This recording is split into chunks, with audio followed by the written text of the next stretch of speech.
Bem, irmãos, hoje nós vamos abordar a questão, o evento da multiplicação dos pães. Tá? Nós temos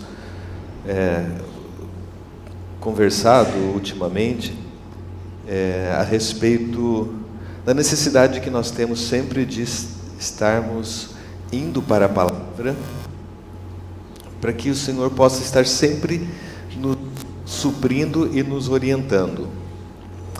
E é isso que nós temos feito domingo após domingo, né? Nós temos buscado na palavra a orientação do Senhor para a nossa vida. E enquanto nós estivermos neste corpo, nós vamos precisar do suprimento do Senhor, sempre, irmãos, sempre. E nós temos conversado que nós temos que ter uma atitude proativa com relação à palavra, com relação à compreensão da palavra. E por isso as reuniões são maravilhosas, irmãos. A gente tem seguido o estudo bíblico da palavra, né? Nós poderíamos estar tratando simplesmente de temas teológicos ou doutrinas cristãs, tudo isso é muito bom, mas a gente escolheu seguir, estudar a Bíblia. Isso tem dado ao Senhor a oportunidade de falar ao nosso coração de uma maneira tão pura, tão singela. E cada passo que a gente dá na palavra, a gente vai sentindo cada vez mais a alegria e a confiança da presença do Senhor nos orientando. Amém? Então nós estamos nesse contexto, né, de Marcos 6, ali, nós estamos fazendo a harmonização dos evangelhos, e nós estamos nesse momento abordando a questão da multiplicação dos pães. Bom, nós vamos falar então sobre esse evento e vamos tentar explorar um pouco os ensinamentos então contidos nesse evento. A gente pode simplesmente lê-lo e citá-lo como um evento da multiplicação, um milagre da multiplicação, mas o que nós queremos mesmo é aprender alguma coisa com isso, porque a palavra ela foi feita e foi deixada a nós justamente para isso. Então vamos lá, irmãos. Primeiro a gente vê a relevância deste evento, né, porque ele aparece registrado nos 4 evangelhos. Mateus 14, você vai encontrar, Marcos 6, 30 a 40, Lucas 9, de 10 a 17, João 6, de 1 a 14. Todos os evangelhos está descrito esse evento. E se não bastasse isso, também há o registro de uma segunda multiplicação dos pães, registradas então em Mateus 15, 29 a 30 e Marcos 8, de 1 a 10. E aqui nós vamos ver que há algumas diferenças entre a primeira multiplicação e a segunda multiplicação. Tá? Pequenas diferenças, e nós vamos analisar inclusive essas diferenças, né? E, irmãos, alguns estudiosos, eles até afirmam que na verdade houve uma só multiplicação dos pães, né? Se você olhar em Marcos 8, 4, que é o texto que fala sobre a segunda multiplicação, os discípulos, Jesus fala assim: se eu os despedir para suas casas em jejum, desfalecerão pelo caminho, alguns deles vieram de longe. Mas os seus discípulos lhe responderam: de onde poderá alguém fartá-los de pão neste deserto? Então os discípulos levantam uma dúvida: quem vai poder fartar esse povo no meio do deserto? Só que já houve uma primeira multiplicação, então eles não lembravam dessa outra multiplicação. Então fica uma dúvida realmente se nós estamos falando do mesmo evento ou se são 2 eventos diferentes, tá? Esses estudiosos afirmam que Marcos introduziu depois nos escritos dele um segundo relato para incluir os gentios, porque o contexto da primeira multiplicação era a nação de Israel. O Senhor estava na região da sua casa, os judeus. E o contexto da segunda multiplicação, o Senhor está vindo de Tiro e de Sidom. Ele havia feito aquela cura da filha da mulher Ciro-Fenícia. Tudo isso diz respeito aos estrangeiros. Então talvez ele tivesse relatado esse evento novamente para incluir os gentios, tá? Mas, irmãos, não tem problema, tá? Se houve uma multiplicação ou se houveram duas multiplicações, né? Por quê? 2 Timóteo fala que toda Escritura é inspirada por Deus e ela é útil para o ensino, para a repreensão, para a correção e para a educação na justiça. Educação aqui diz respeito a um treinamento, uma disciplina, uma correção. Então, tudo que está na palavra, ela serve para nós. Ficar discutindo se foi de fato assim, se foi um, se foi dois, não vai fazer diferença para nós.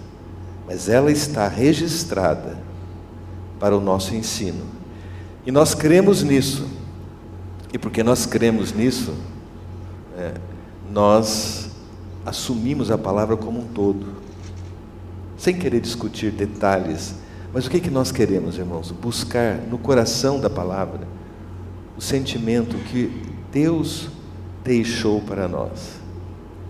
Se nós cremos realmente que a palavra foi a porção, o verbo de Deus, o logos de Deus impresso e escrito para que nós compreendêssemos, é dessa maneira que nós vamos olhar. Então,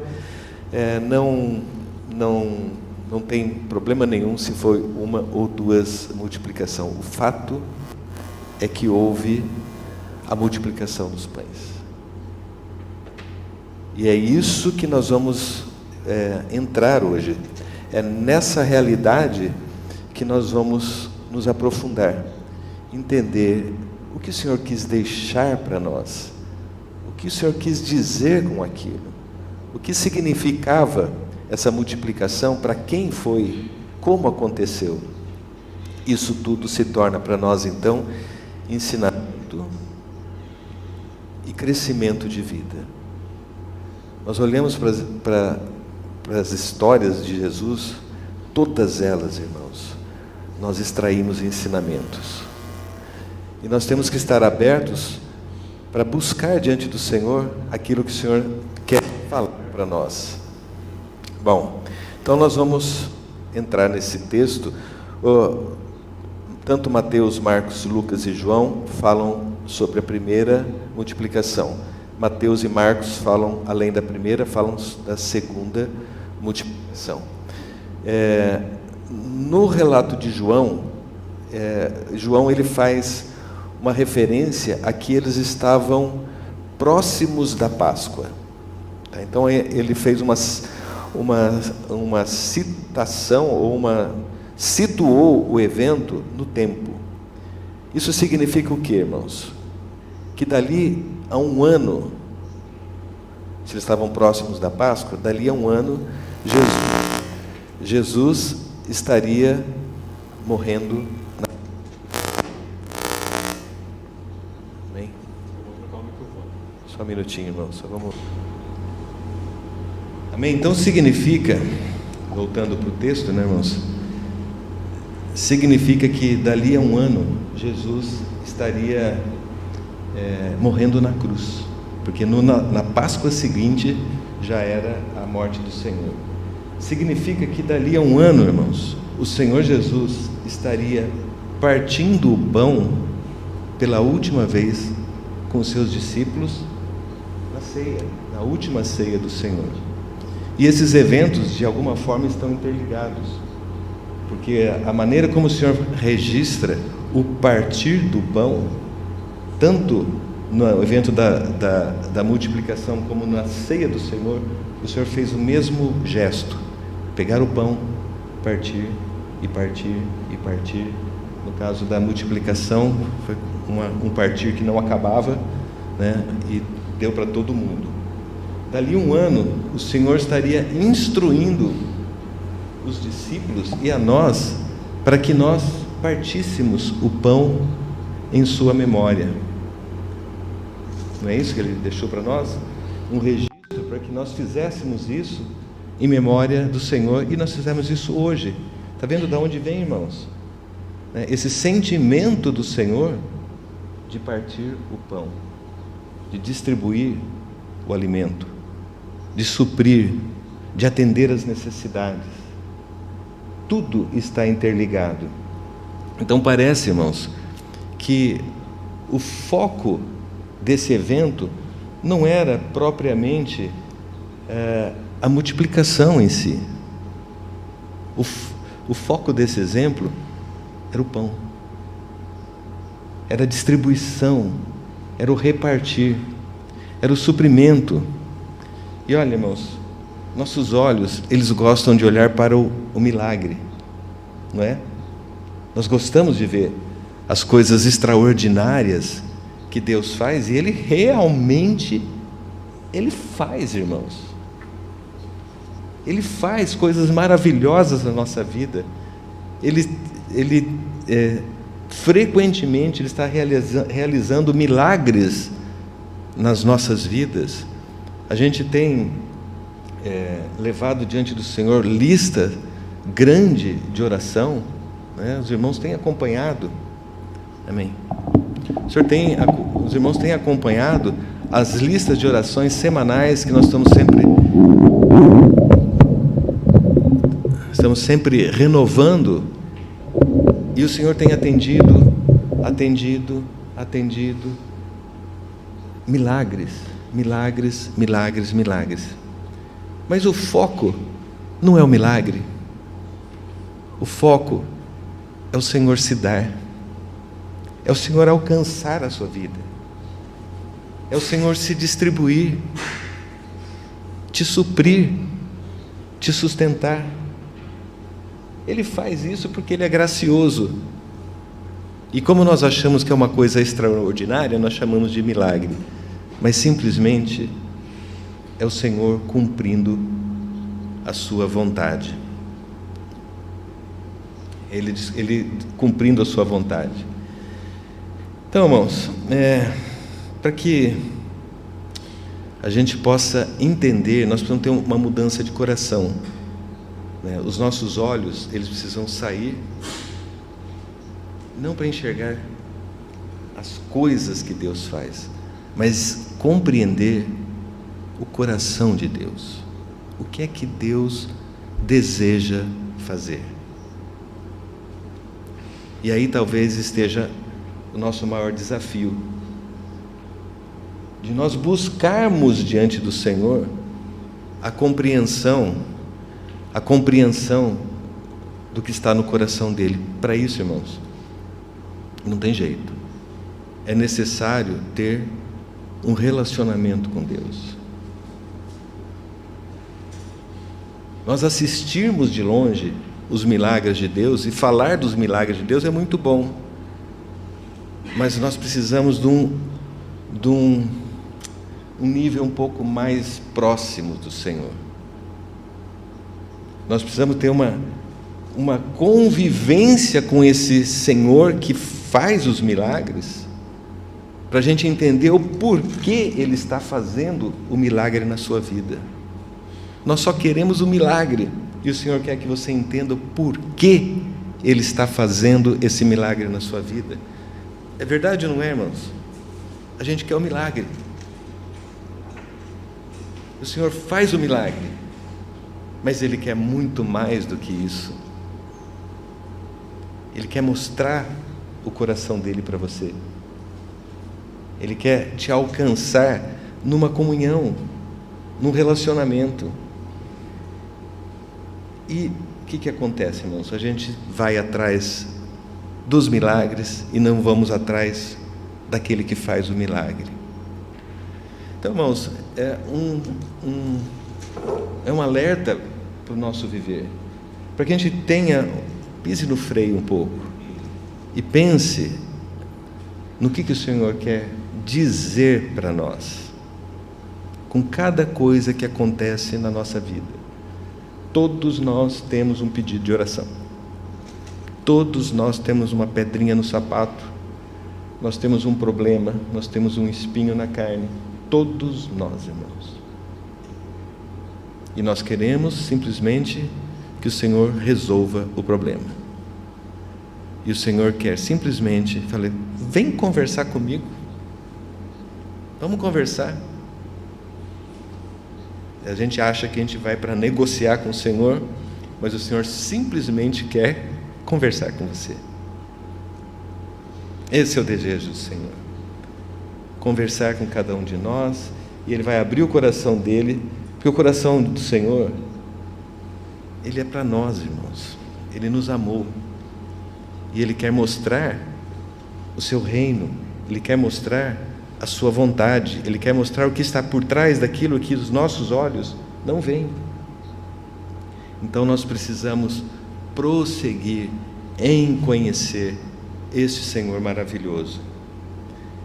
Então, irmãos, vamos, dentro desse contexto, então, do evento da multiplicação, vamos entender primeiro o que estava acontecendo antes desse evento, né? O contexto do que antecedeu o evento, e nós podemos ver isso tanto em Marcos como Mateus, mas Lucas ele descreve de uma maneira um pouco mais clara. Eu queria abrir aqui em Lucas 9:35.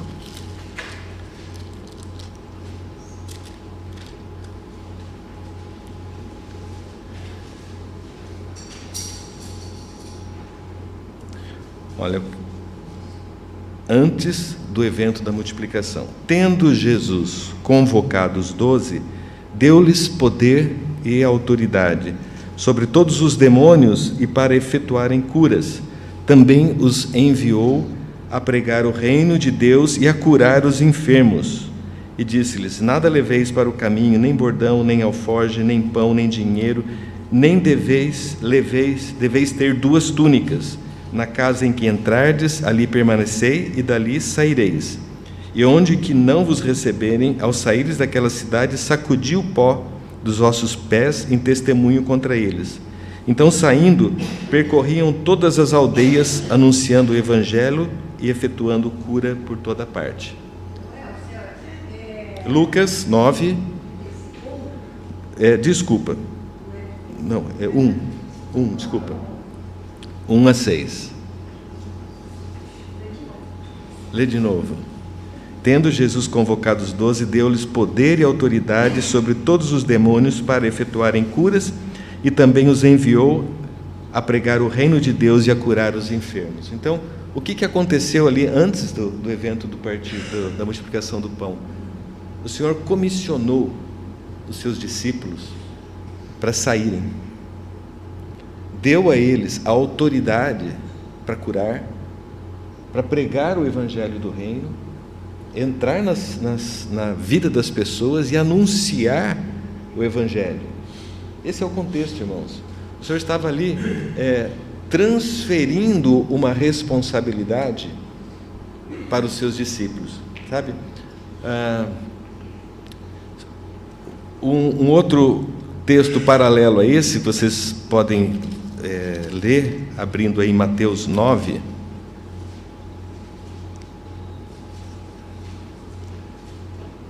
Mateus 9:35.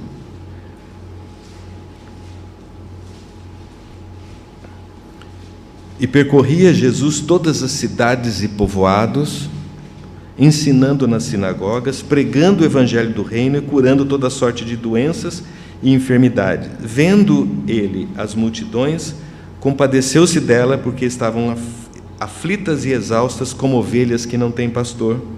Então se dirigiu aos seus discípulos: a seara, na verdade, é grande, mas os trabalhadores são poucos. Rogai, pois, ao Senhor da seara que mande trabalhadores para a sua seara.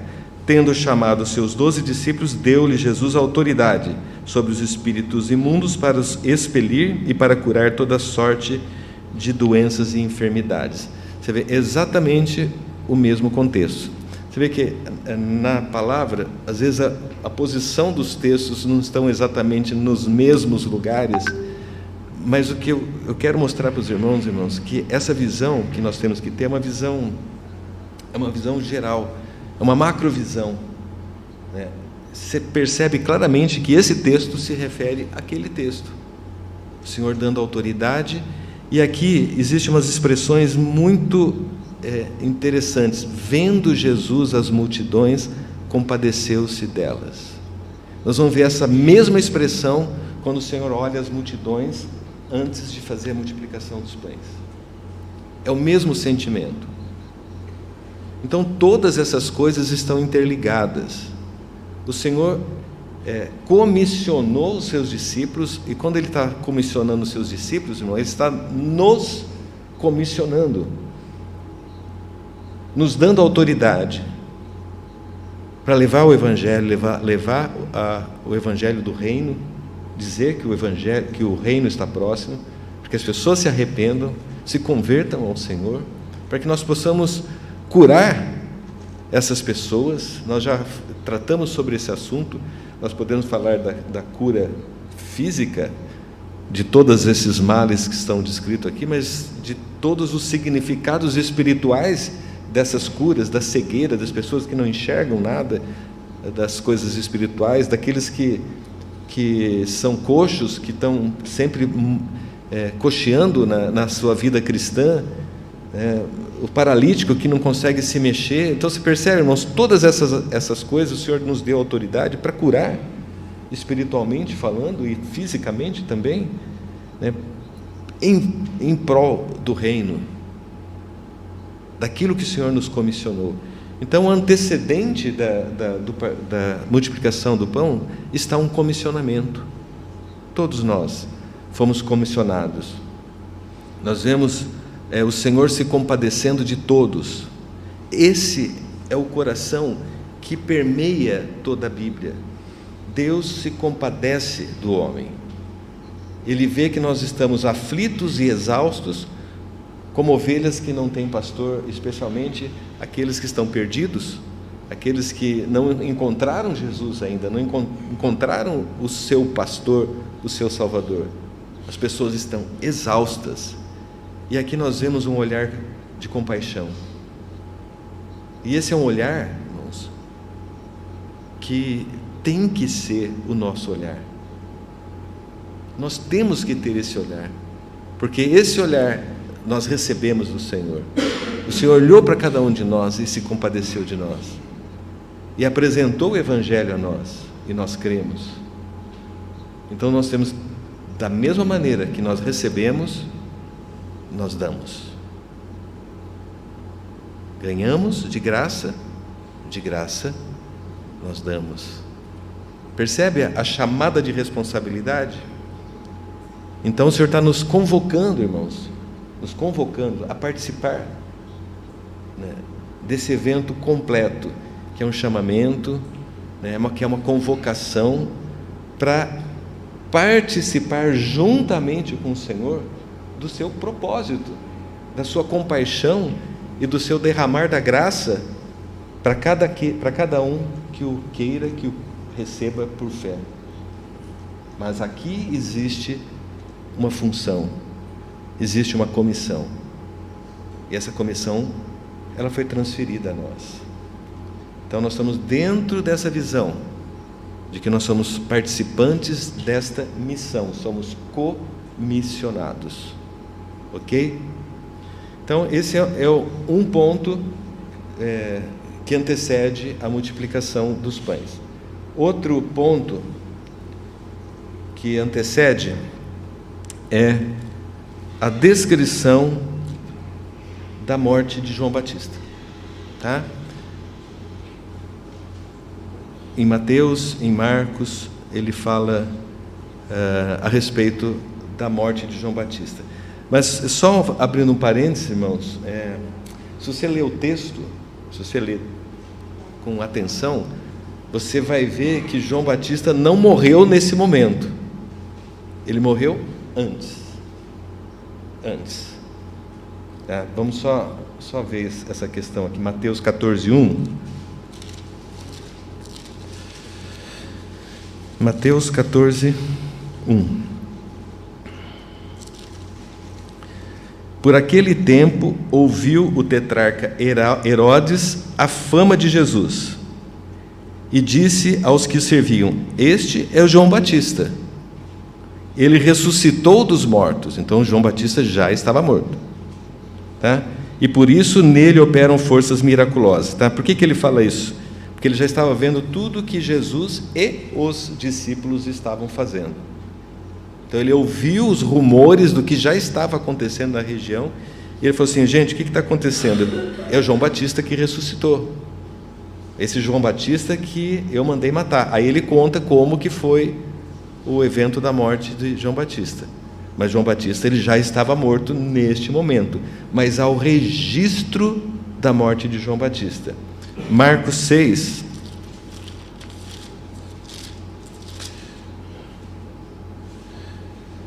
(6, 14). Chegou isso aos ouvidos do rei Herodes. Isso o quê? O que aconteceu antes é os apóstolos indo para as cidades pregando o evangelho. E as coisas, os milagres que Jesus estava fazendo. Então chegou isso aos ouvidos do rei Herodes, porque o nome de Jesus já se tornara notório. E alguns diziam: João Batista ressuscitou dentre os mortos, e por isso ele operam forças miraculosas, né? Outros diziam: é Elias, e ainda outros: é o profeta como um dos profetas. Herodes, porém, ouvindo isso, disse: é João, a quem eu mandei decapitar e que ressurgiu. Então, nós vemos aqui que João já estava morto. E aí depois ele conta como que aconteceu a morte de João. E só para concluir, Lucas 9.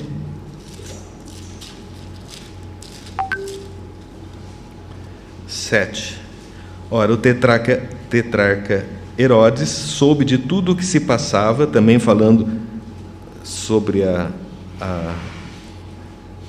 Jesus, os milagres de Jesus e o envio dos discípulos, né?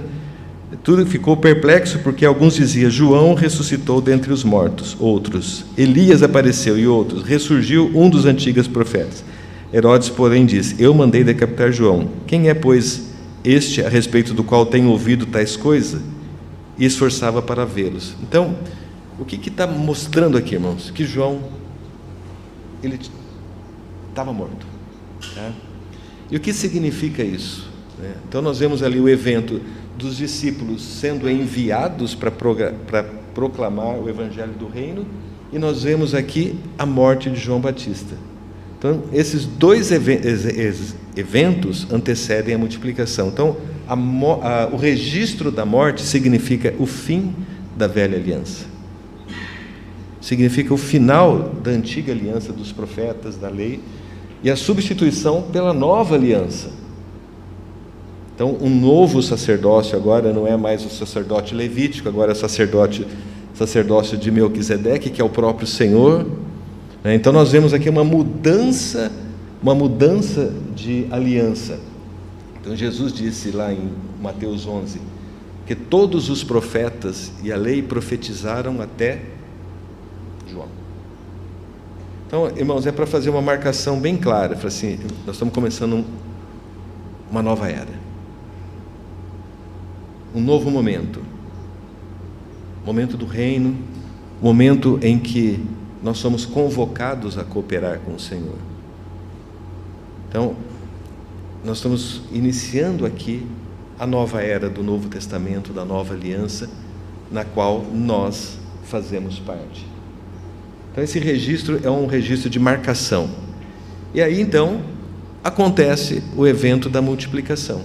Na sequência, então, todos os evangelistas, eles vão fazer a descrição. Irmãos, e eu colocando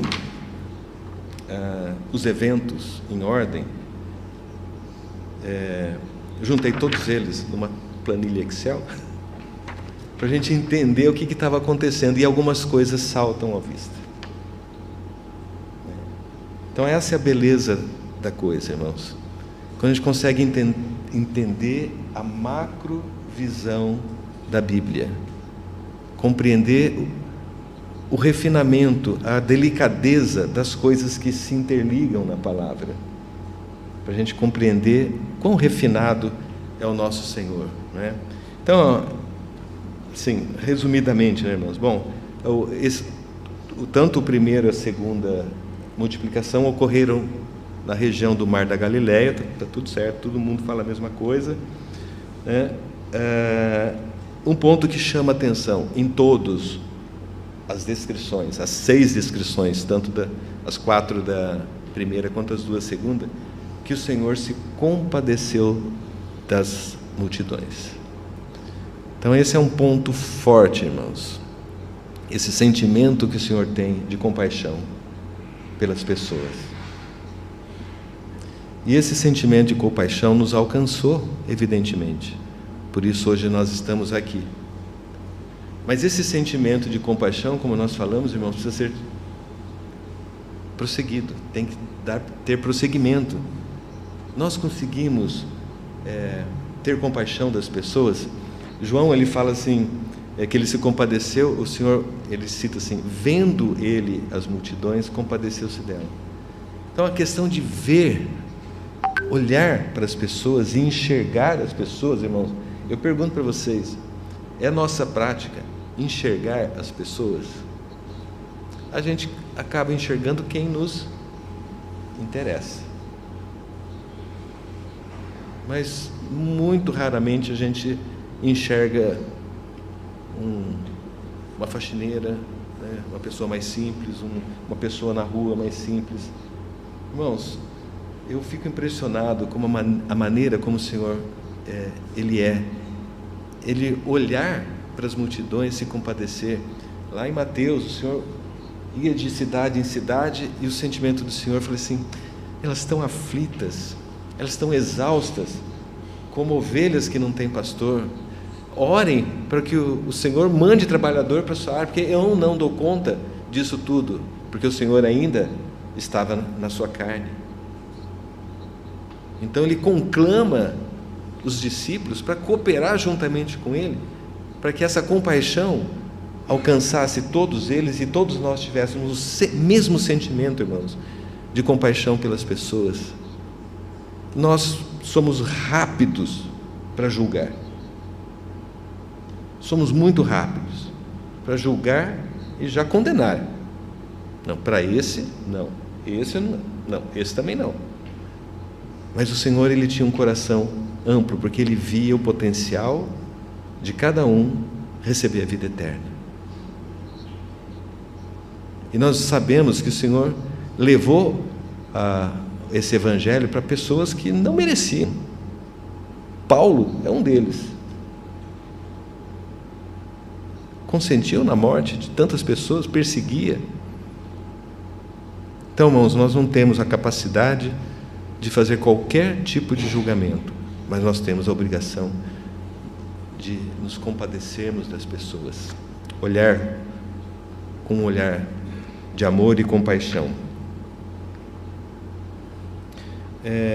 Bom, em todas elas o Senhor curou as pessoas, ensinou as pessoas, então é uma coisa comum também nas explicações e nos evangelhos. E aí depois nós temos algumas diferenças. Na primeira multiplicação, Mateus, Marcos e Lucas, os discípulos alertam o Senhor sobre a possibilidade deles passarem fome. Os discípulos chegam para Jesus e falam assim, já está tarde, não é melhor a gente dispensá-los para que eles possam ir?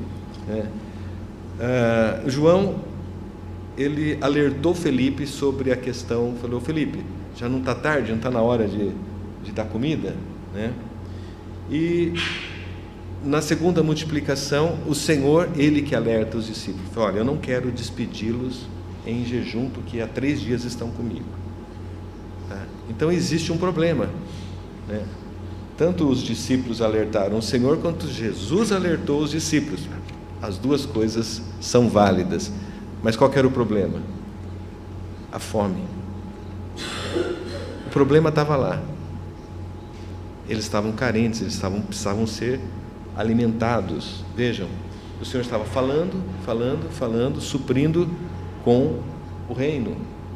O Senhor estava curando toda sorte de doenças que eles tinham, mas ainda tinha a questão da fome. Então são 3 coisas: a palavra, a cura e o sustento. 3 coisas que o Senhor dispensou. Agora, quando chegou na parte do sustento, o Senhor, Ele fez uma coisa diferente, né? Os discípulos avisaram o Senhor, e o Senhor falou para eles: dai vocês mesmos. Tu pensa a situação, eram 5.000 pessoas, homens, um registro diz que era quase 5.000 homens, fora mulheres e crianças. Ele falou: dai vocês mesmos. Eu falei: mas eu não tenho como. Senhor, não tem. Um faz uma referência, falou: eu preciso de 200 denários, um denário era o salário de um dia, né? Eu preciso de 200 denários. Aí o João fala assim, que nem com 200 denários daria para alimentar todas as pessoas, né? Outros falam, em outra situação, falam assim: então, a não ser que a gente saia para comprar. Então, eles não tinham a solução para o problema.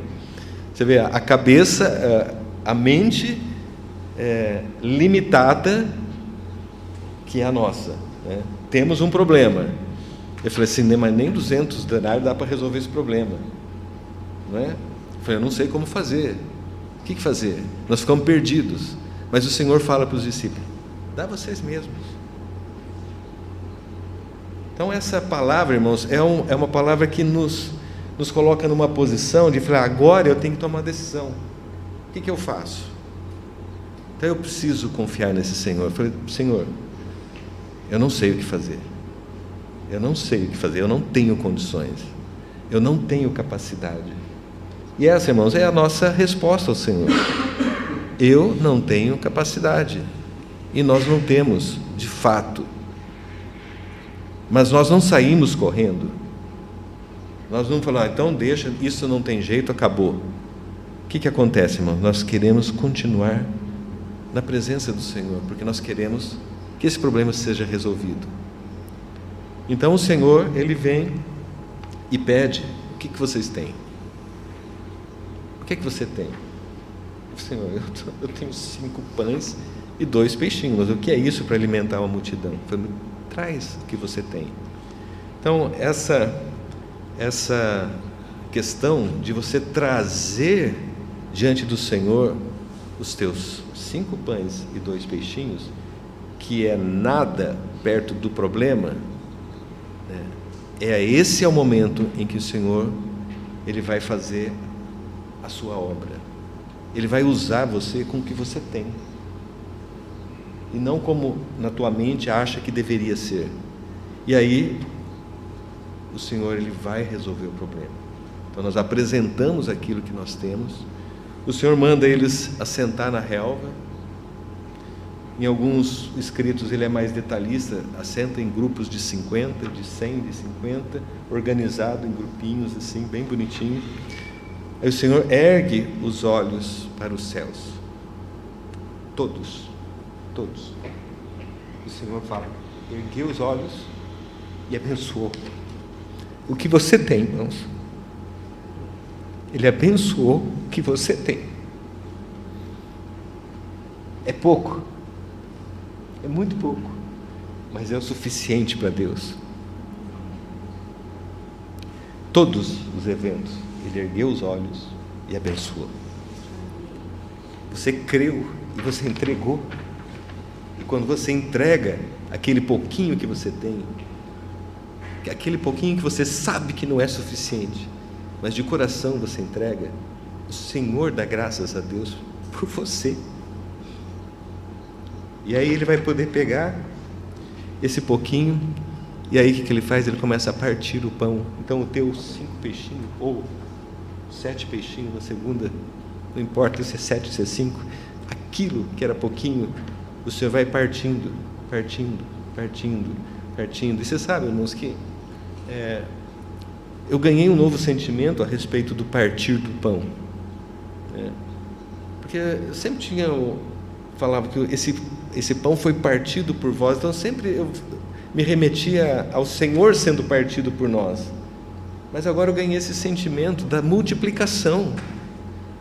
O Senhor sendo multiplicado, em vez de um pãozão, o Senhor se multiplica e multiplica e multiplica e multiplica.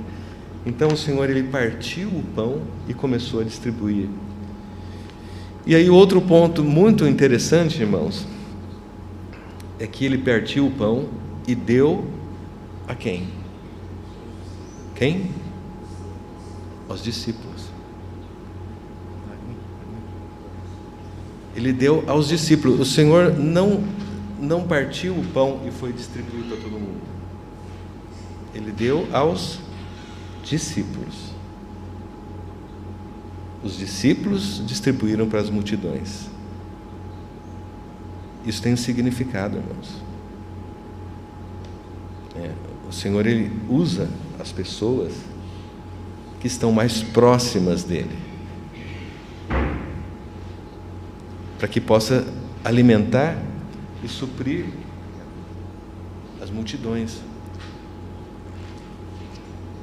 O Senhor não atendeu as multidões, ele atendeu indiretamente as multidões por meio dos discípulos.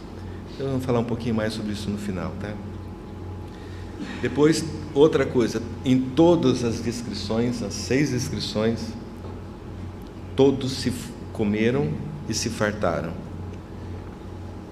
Então a abundância daquilo que o Senhor supre cada um de nós, existe abundância a ponto de sobejar.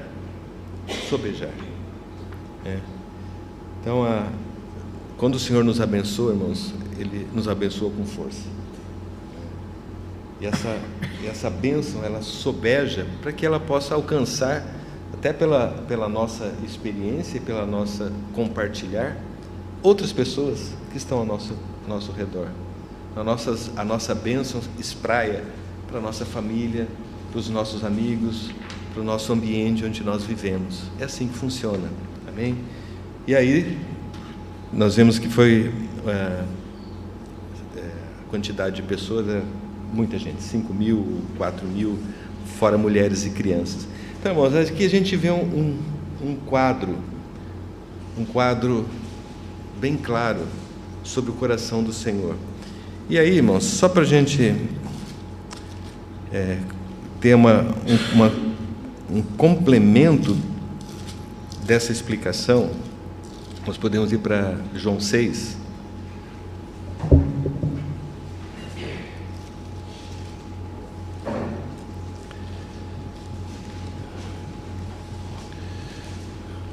Seis,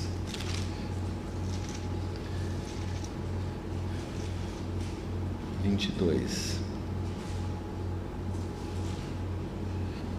Vou pular rapidamente aqui esse texto, ele é um pouco longo, mas só para a gente entender o contexto. No dia seguinte, 6:22, no dia seguinte, é o dia seguinte da multiplicação dos pães, né?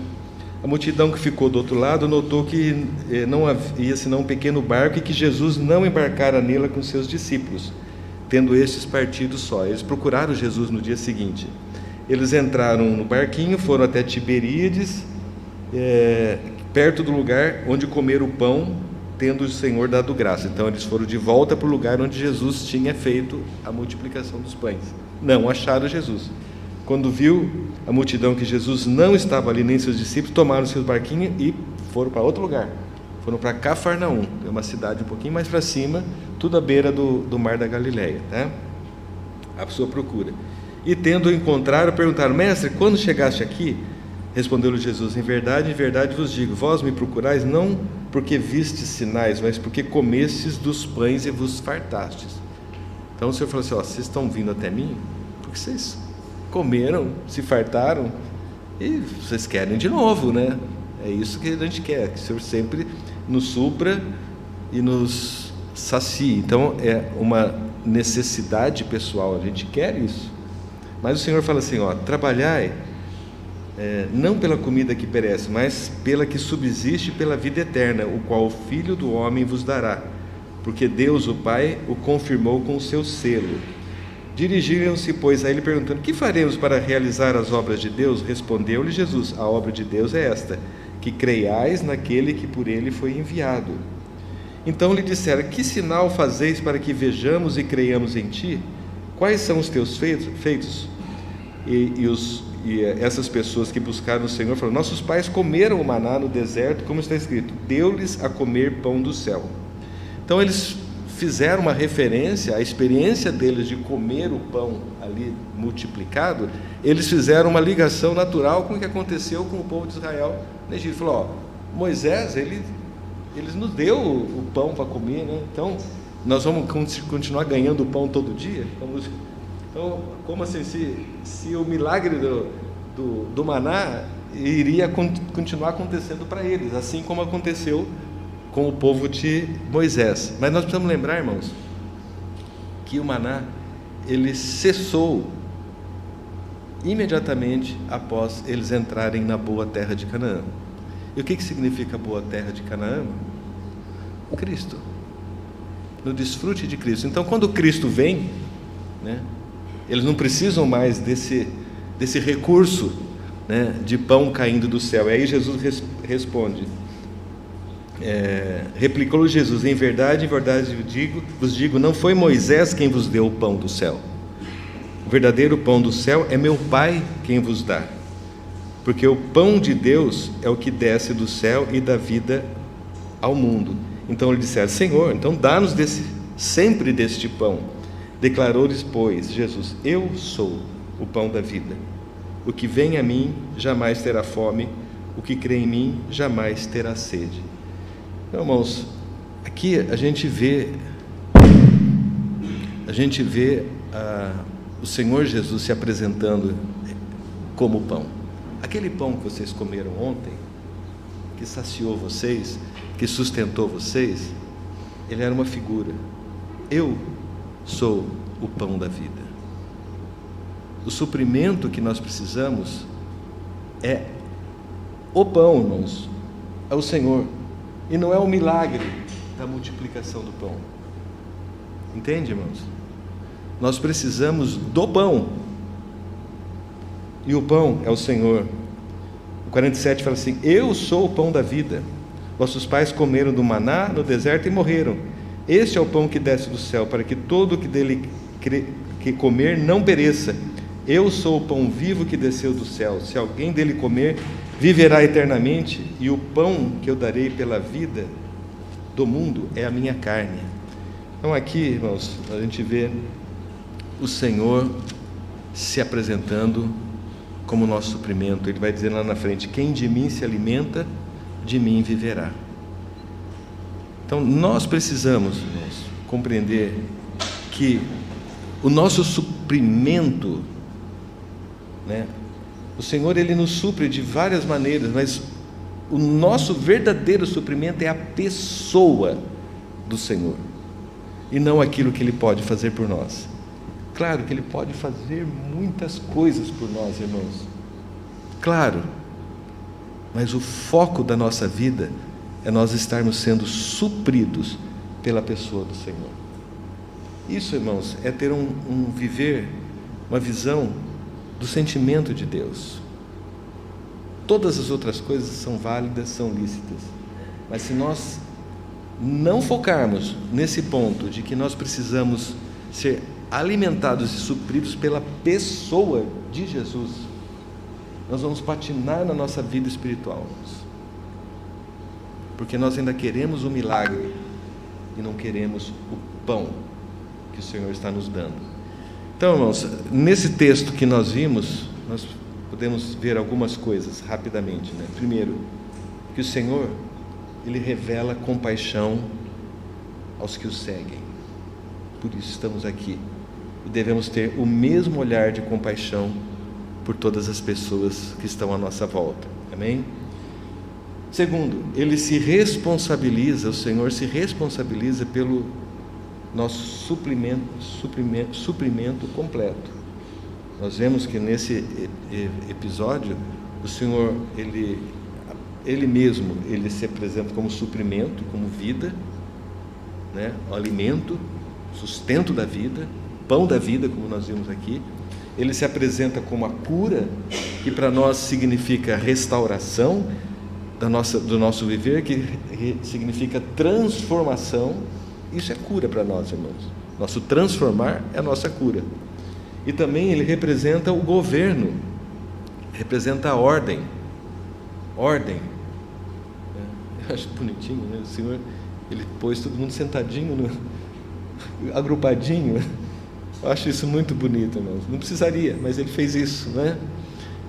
Então ele é o nosso suprimento completo. Também ele mostra a nossa incapacidade de suprir as pessoas, tá? Que nós reconhecemos, mas por outro lado ele não prescinde de nós, ele não abre mão de nós. Ele partiu o pão e colocou na mão dos discípulos. Os discípulos distribuíram.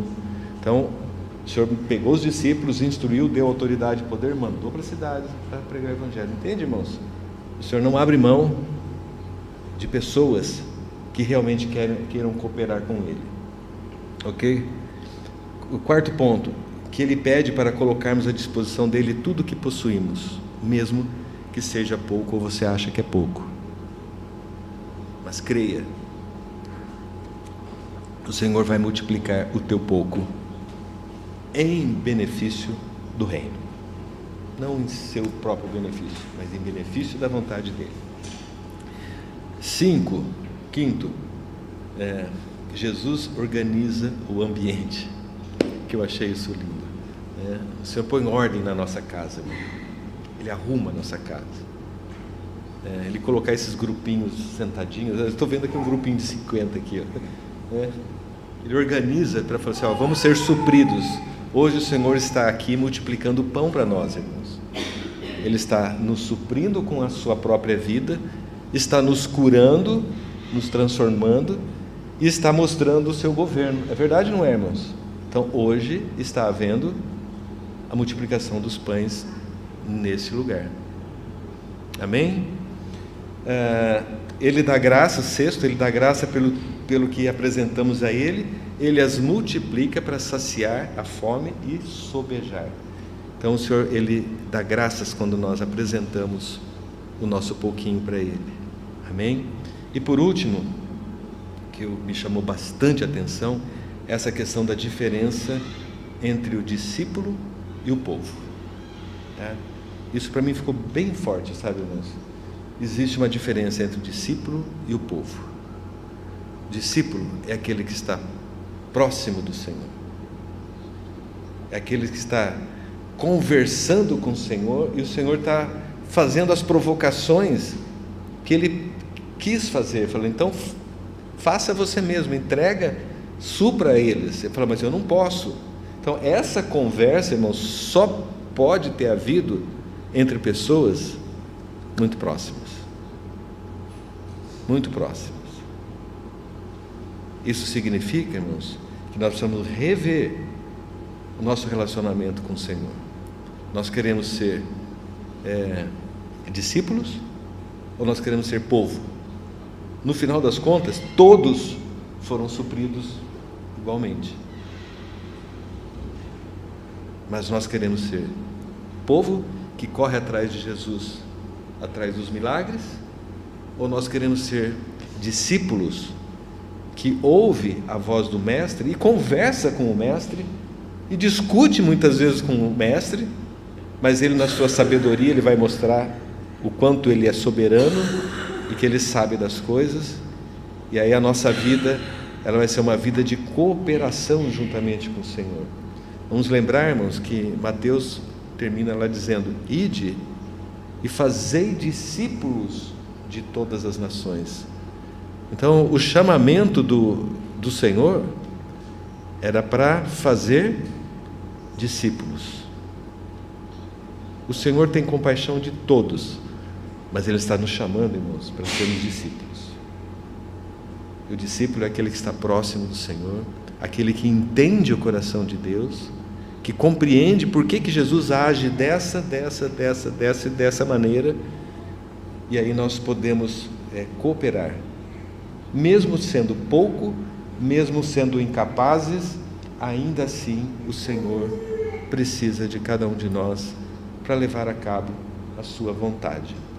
Irmãos, essa é uma visão geral sobre o evento da multiplicação dos pães. Amém? Que o Senhor nos abençoe e possamos ter a compreensão adequada, irmãos, da nossa função e da nossa posição enquanto discípulos do Senhor, na distribuição daquilo que Deus é e quer distribuir para todas as pessoas. Amém? Jesus é o Senhor, irmãos.